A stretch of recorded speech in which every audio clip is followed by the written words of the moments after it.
Welcome back to the shop, guys. Today we've got another special guest. It's a 2004 C5 convertible commemorative edition.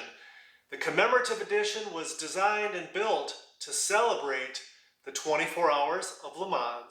Now the owner has a couple of concerns he'd like me to take a look at. Number one, it's got a rear axle leak, which is affectionately known in C5 circles as Leaky Bud. And number two, he's concerned that his harmonic balancer might have the wobble syndrome. So we'll look at both of those. We'll take a close look at this fine specimen and a whole lot more next. Toys for Life. Now, for those not familiar, the commemorative edition from 2004 emphasized more of the visual appeal of the car rather than power upgrades. Most notable is the special Le Mans blue paint, which is the same hue used in the two C5R contenders. The interior consists of a special shale color, and the seats incorporate the Corvette cross flags into the headrest. And of course, it also got 2004 commemorative edition badges. Now the 04 Z06 commemorative got a special lightweight carbon fiber hood that weighs just 20.5 pounds, which is 10.5 less than the standard unit. Let's go ahead and take a peek under the hood. And no surprises here, as tidy as the rest of the car. I always like to go ahead and check for any sort of codes anytime I'm looking over someone's Corvette. And check this out. This one's only got 28,000 miles. But as far as codes go, there's absolutely no serious codes. And as you'll see at the end here, just a couple of historic door control module codes, which really are not all that uncommon. Looks like this owner hit the jackpot because this C5 came with a 315 rear axle indicated by the G90 and G92 codes. Let's get the easy part out of the way, checking for excessive harmonic balancer runout, otherwise known as wobble-itis. This one doesn't look too bad, so I'm going to go ahead and mark it when I'm underneath and suggest to the owner that we just watch it and make sure it's not moving around. I'm going to be kind of curious to see what exhaust this has on here. It's not stock. It's got a super nice, deep, mellow idle. And once we get this up on the lift, we'll figure out what he's got. All right, time to get serious. Let's go ahead and get this on the lift. And for that, he's got these aluminum C5 lifting pucks. And we're going to try these out. I think we might go in conjunction with this to get it just a little bit higher. We'll see. I do like how those GM lift pucks work. It makes it a no-brainer so you can't mess it up. I'm not sure if I'll replace my hockey pucks, but I'm a fan of these.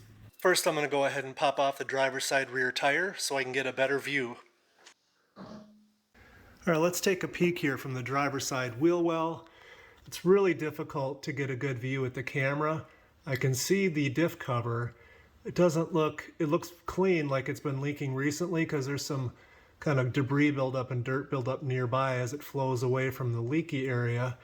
So it looks to be that there's definitely some leaking going on, but like I said, it's hard to get a good view from here. So let's crawl directly underneath. And this is a little bit more of a smoking gun. You've got the diff cover here, the driver's side. Definitely diff fluid leaking out. So we're going to go ahead. I agree with the owner's assessment that this cover's leaking, and it is a common problem with C5s. So we'll get a new O-ring from GM. We'll do an axle seal while we're at it. Let's just continue to take a peek underneath this C5 and see if we notice any other interesting tidbits. Starting at the back of the C5, he's definitely got an aftermarket catback on here. I don't see any markings or anything, so I'm not sure what brand it is. It seems to be of decent quality. If anybody recognizes this, please leave it in the comments below. I'd appreciate it. Let's move to the center of the car, and maybe that catback came with an X-pipe kit because they clearly have replaced the rear section of the mid-pipe here with an X-pipe, and it looks to be one piece back here to where the catback attaches. And they, of course, cut the stock exhaust using band clamps to attach it in the middle here. Moving up from the catalytic converters towards the engine here, the oil pan is a little damp with oil, but I don't see any evidence of oil dripping off anywhere. Most of them have a little bit of an oil film on there. Power steering has a little bit of a leak on the driver's side. Again, that's pretty common. Mine's been having a little bit of a leak for many years. And moving up to the radiator here, it's definitely in need of a good cleaning. I'll put a link in your upper right-hand corner showing you how that's done. And if you're interested, I can take care of that for you before the next summer driving season. And that's about it. I don't see any evidence of any damage from collisions or anything like that. Nothing alarming. So guys, I'm gonna go ahead and get started replacing that rear diff cover seal leak, and I'll hopefully have that video for you by next Sunday. If you like videos like this, guys, they do take a lot of time to put together. I'd appreciate it if you hit that thumbs up. If you haven't subscribed, consider doing that. And of course, as always, thanks for watching.